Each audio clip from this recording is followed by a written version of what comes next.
Hi friends, इस video में हम बात करेंगे एथेनॉल फ्यूल की E10 के बारे में, E20 के बारे में और E27 के बारे में। क्या ये गाड़ियों को मार रही है और मेरी अपनी जो गाड़ी है उसमें मुझे क्या दिख रहा है, क्या नुकसान दिख रहा है, आज मैं वो डिस्कस करने वाला हूँ। अभी मैंने रिसेंट टाइम में कुछ महीनों में देखा है कि मेरी जो स्विफ्ट है उसकी परफॉर्मेंस बहुत ज़्यादा ख़राब हो गई है। अभी उसके 7 साल बचे हैं चलने के लिए। स्विफ्ट ऑटोमेटिक पेट्रोल है 2018 की।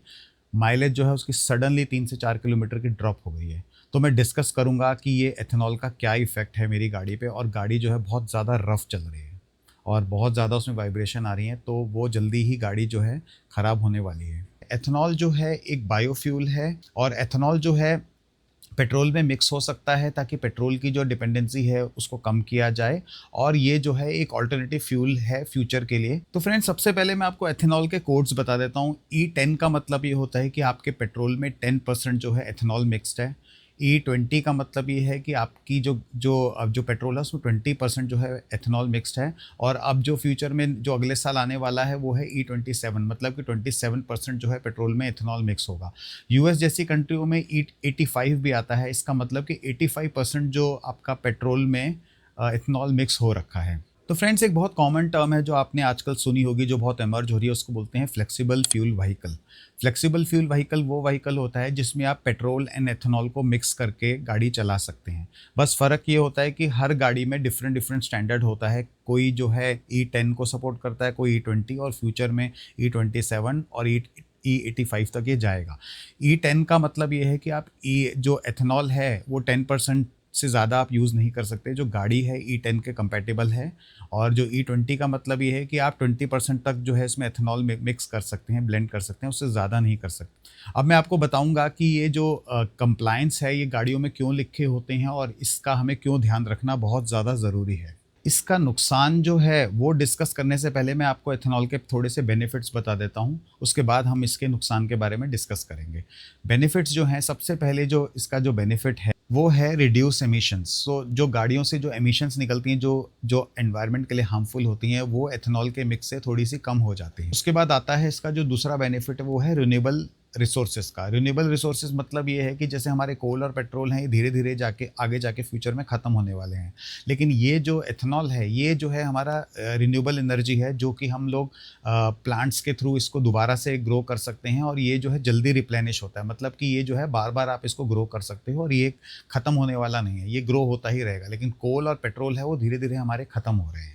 उसके बाद जो सबसे बड़ा बेनिफिट ये है कि ये डोमेस्टिक प्रोडक्शन है, मतलब कि हम लोग सेल्फ निर्भर हो सकते हैं, ये डोमेस्टिक हम ग्रो कर सकते हैं अपने इंडिया में ही। इसके लिए हमारी जो पेट्रोल और कोल वगैरह की जो भी हमारी डिपेंडेंसी है वो हमारी ख़त्म हो जाती है। तो इससे क्या है कि जब हम एथेनॉल को बढ़ावा देते हैं तो हमारी जो एग्रीकल्चर है वो ग्रो करती है, और हम इसको अपनी कंट्री में ही ग्रो कर सकते हैं। तो बाहर से पेट्रोल वगैरह इंपोर्ट करने का जो हमारा बर्डन है वो ख़त्म हो जाता है, और डिपेंडेंसी भी ख़त्म हो जाती है किसी पर्टिकुलर कंट्री के ऊपर। और इसकी जो रेटिंग है वो हाई ऑक्टेन की है, तो इससे हम एनर्जी जो है अच्छी खासी निकाल सकते हैं, जो कि एक पेट्रोल का बहुत अच्छा ऑल्टरनेटिव बन सकता है। सबसे बड़ा बेनिफिट जो इसका है वो ये है कि जो जो फार्मिंग है, फार्मिंग इससे हमारी बहुत बूस्ट करेगी, और हमारे किसान भाइयों को बहुत ज़्यादा इससे फ़ायदा होगा।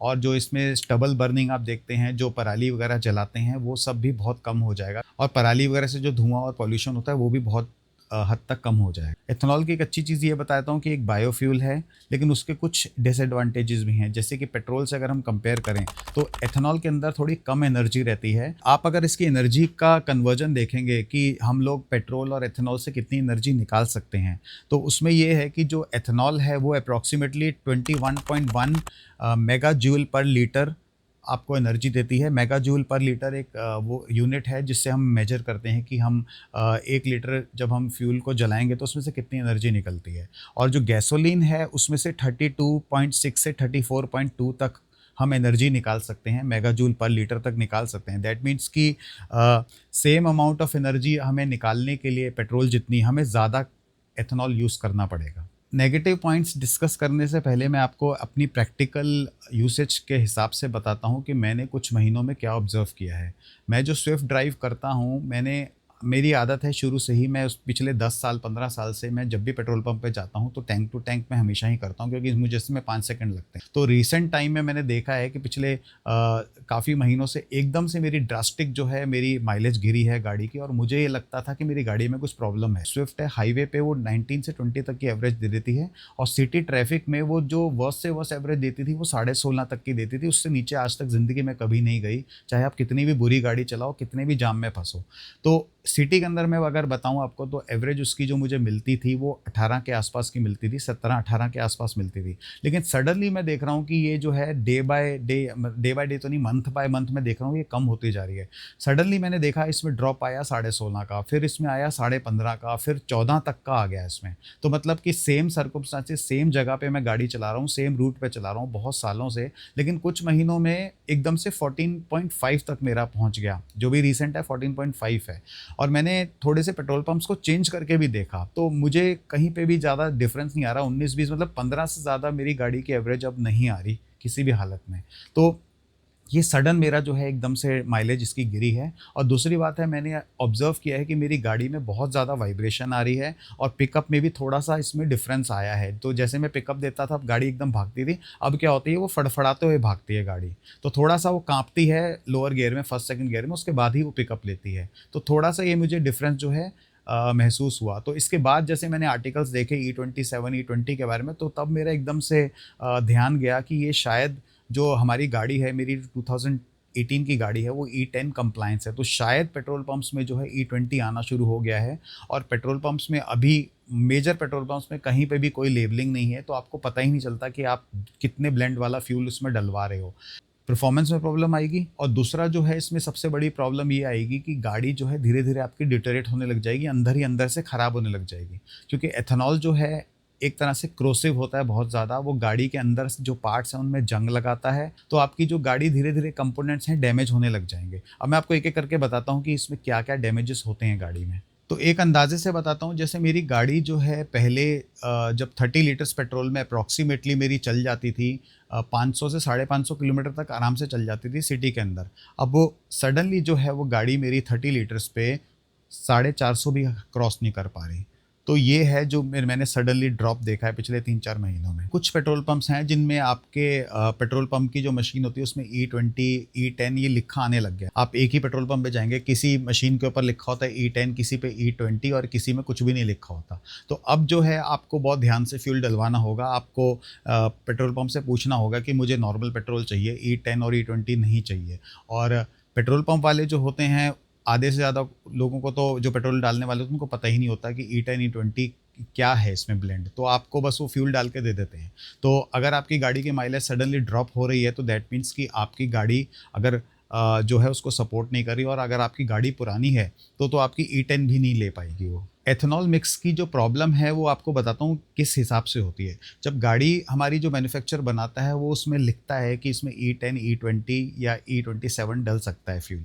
तो E10 का मतलब ये है कि जो आपकी गाड़ी है वो E10 तक आपका फ्यूल झेल सकती है एथेनॉल। दैट मीन्स कि वो ख़राब नहीं होगी अगर आप इथेनॉल 10 उसमें परसेंट उसमें मिक्स वाला डलवाते हैं फ्यूल।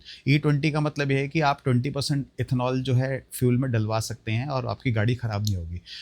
गाड़ी का जो मैन्युफैक्चर है वो पार्ट्स इस तरह डिज़ाइन करते हैं, पाइप्स और इंजन के कंपोनेंट्स इस तरह डिज़ाइन करते हैं कि उनकी एक रेटिंग होती है कि इतना एथेनॉल जो है गाड़ी झेल सकती है। इससे ज़्यादा वाला अगर आपने डलवा देंगे तो आपकी गाड़ी में जो प्रॉब्लम्स आएंगी वो मैं आपको एक एक करके बताता हूँ। सबसे पहले जो है गाड़ी के अंदर इंजन के कंपोनेंट्स में जंग लगना शुरू हो जाएगा, रस्ट लगना शुरू हो जाएगा, और वियर टियर बहुत ज़्यादा बढ़ जाएगा।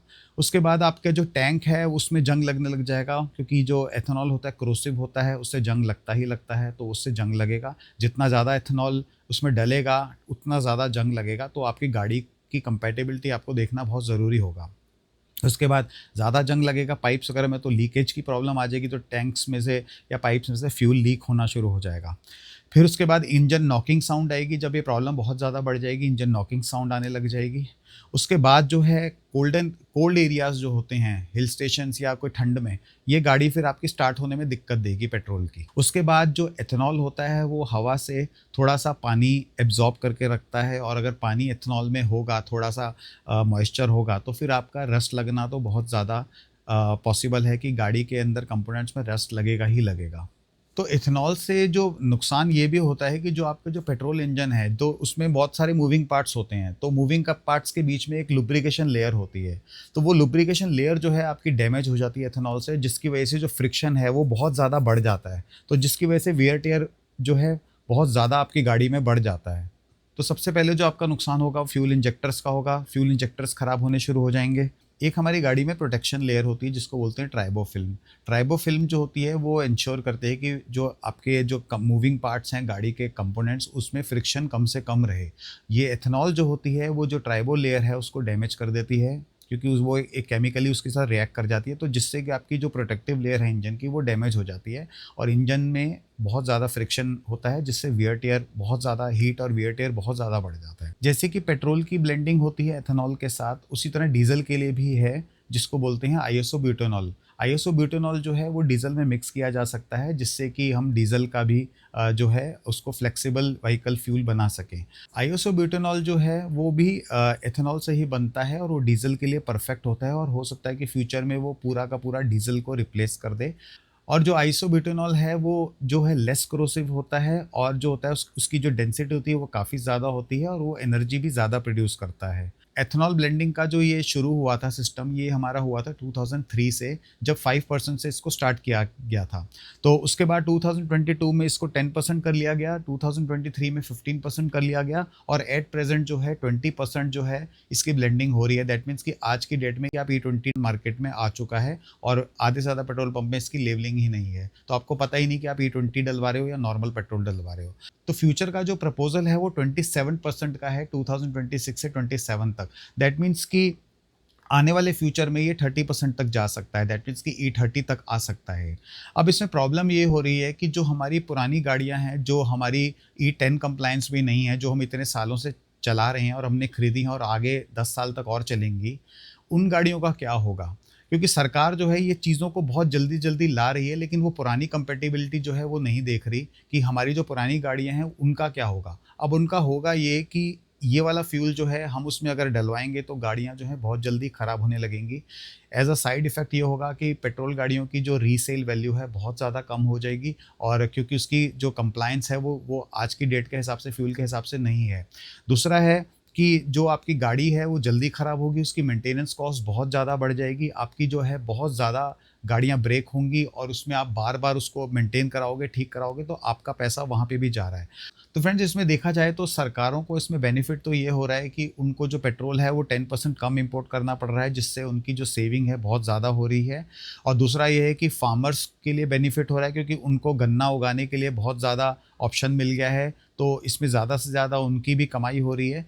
लेकिन इसका जो बेनिफिट है वो हम तक नहीं पहुंच रहा है, ऐसे नहीं पहुंच रहा है, क्योंकि फ्यूल प्राइस तो वही का वही है। तो फ्रेंड्स, ये जो एथेनॉल डालने का जो बेनिफिट है वो हमें पास ऑन नहीं हो रहा। 2021 के एस्टीमेट के हिसाब से अब तक जो है 8 रुपीज़ जो है फ्यूल का प्राइस कम हो जाना चाहिए था, जो नहीं हुआ। तो हमें तो फ्यूल के प्राइस में कोई बेनिफिट नहीं मिल रहा है। तो फ्रेंड्स, अगर सारे पेट्रोल पंप्स में कुछ सालों के बाद E27 अगर मैंडेट हो जाता है और E10 या E20 किसी रीज़न से नहीं मिल पाता, तो हमारी जो ओल्ड गाड़ियां हैं वो सब की सब बहुत जल्दी ख़त्म हो जाएंगी, अनलेस कि मैन्युफैक्चरर्स जो हैं उनको अपग्रेड ना करें। और अगर वो अपग्रेड कर देते हैं तो हमारी गाड़ियां वो झेल पाएंगी जो ये इम्पैक्ट है इसका, करोजन का और वियर एंड टियर का।